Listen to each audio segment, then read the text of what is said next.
Good evening. Welcome to SAMS Newsbite. I'm Helen Wallace and making the headlines in this week's news. Prince Andrew School hosts their annual awards ceremony. Another test flight lands on St Helena.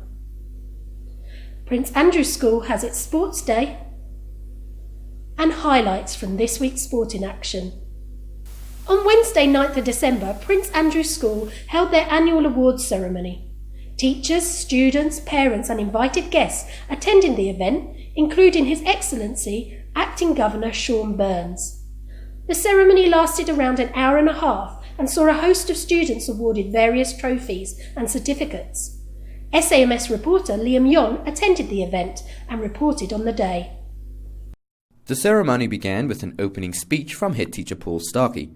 Paul welcomed everybody to the school before speaking about the importance of teachers, parents and guardians in the role that they play in developing students' knowledge so that they can achieve the best education they can. He also spoke about attitude to schooling, using Sean Conway, the first man to swim, cycle and run the length of Britain, as an example that with determination, students can achieve their goals. The first certificates to be presented were to the ex-year 11, 12 and 13 students who completed their GCSE, AS and A2 examinations earlier in the year. Then individual awards were given out for outstanding achievements.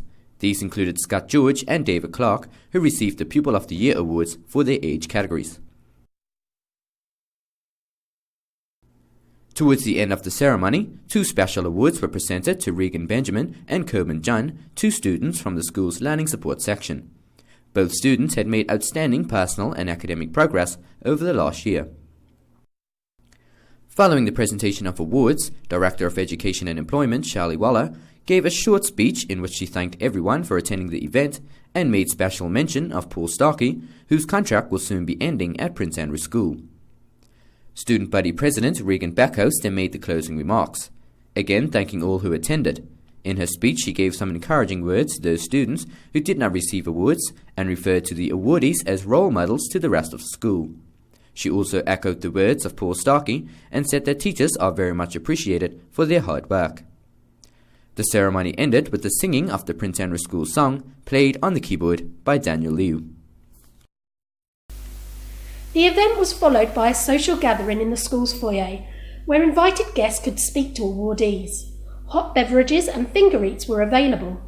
Head teacher Paul Starkey said it was a great feeling to see smiles on the students' faces after receiving their well-deserved awards. After the last flight to test the airport in September found that some of the navigational equipment was in the wrong place, Basil Reed were given until now to fix it, but people who turned up to see the plane land on Sunday were left disappointed. August Graham has more. People were disappointed after being taken by surprise when the second calibration flight came in from a different direction to last time. When it had first arrived, a couple of months ago, the plane landed on the north side of the airstrip. But on Sunday, after some had stood out in the rain and wind for 2 or 3 hours, the plane decided to come in from the south side and didn't even do a flyover as happened last time. Therefore, the footage that we managed to capture actually missed the landing of the plane, just getting it as it was slowing down on the runway. But we were not alone in being taken by surprise. On the way back, we were approached by people who asked us if the plane had actually landed yet. Friday 11th of December was Prince Andrew School Athletics Day 2015. The day saw some of the island's best young athletes show what they can do. 10 new records were set on the day, showing the high standard of the young athletes. After 42 events, it was Munden's House who picked Cavendish, Dutton and Jenkins to the title on 161 points. SAMS Liam Yon was over at Francis Plain to witness the sporting spectacle. The competitive atmosphere was alive and well at Francis Plain for Athletics Day 2015. Sporting their house colours of red, yellow, green and blue, many young competitors gave it their all to give their house the honour of being athletics champions.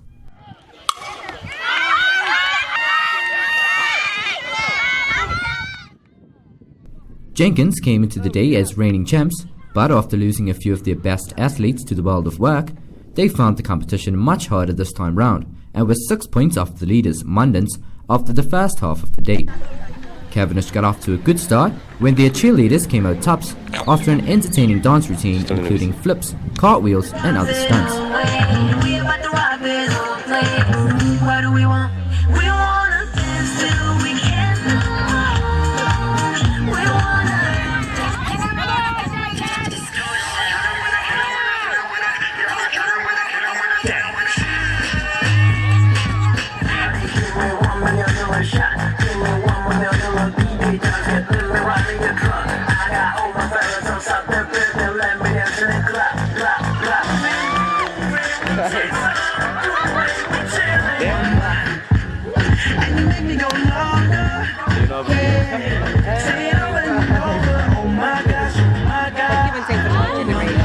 Throughout the day, it was clear that Munden's house held the best team of athletes, with both their upper age and lower age competitors racking up the points.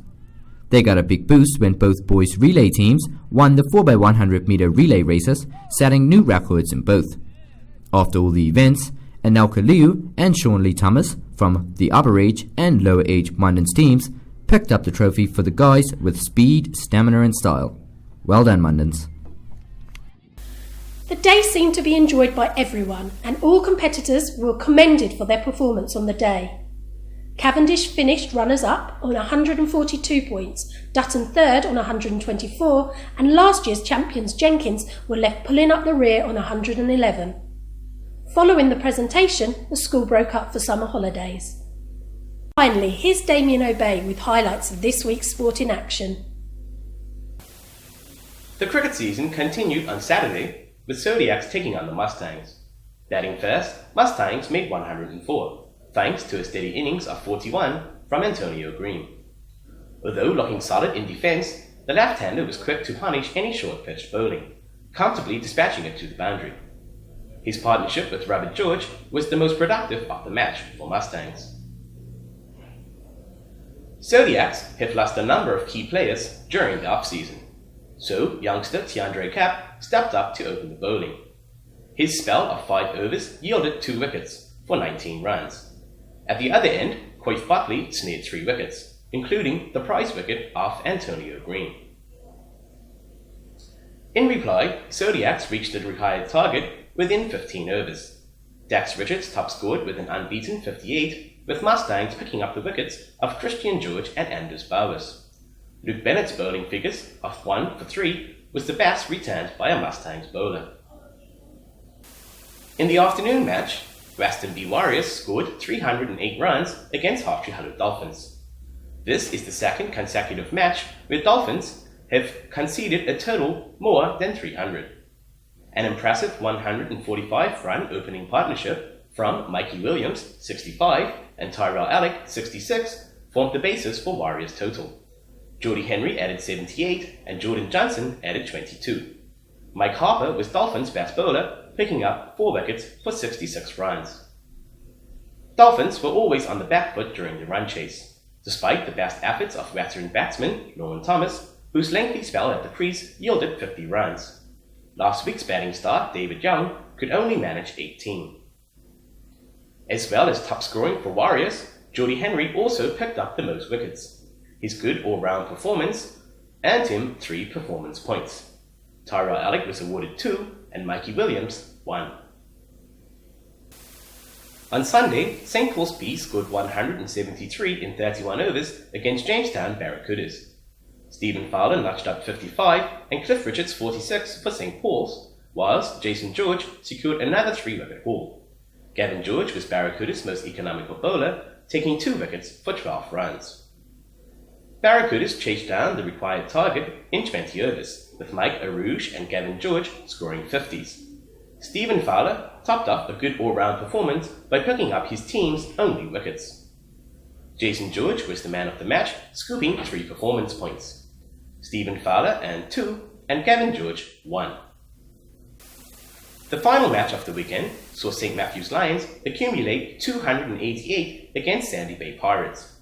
Chris Dawson anchored Lions' innings with an accomplished batting display that produced 55 runs. Nick Stevens, 31, Patrick Proe, 41, and Philip Stroud, 49, added to Lions' total. Pirates bowlers, although expensive, did collect 8 wickets. Vincent Fowler was Pirates' best bowler for the second week running.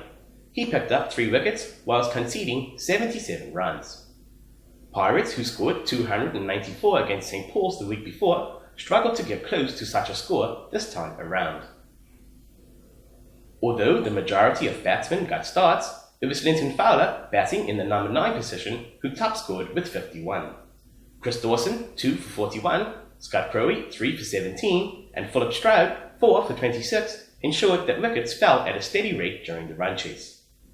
3 performance points went to Philip Stroud, Chris Dawson scooped 2, and Linton Fowler 1. That's it for the sports for this year. Merry Christmas, everybody. Back to you, Helen. Thank you, Damien. And that brings this week's St Helena News Roundup to an end. Our next show will be on Friday, 8th of January 2016. So from all of us here at SAMS, we'd like to wish you a very Merry Christmas, and we look forward to seeing you again in 2016.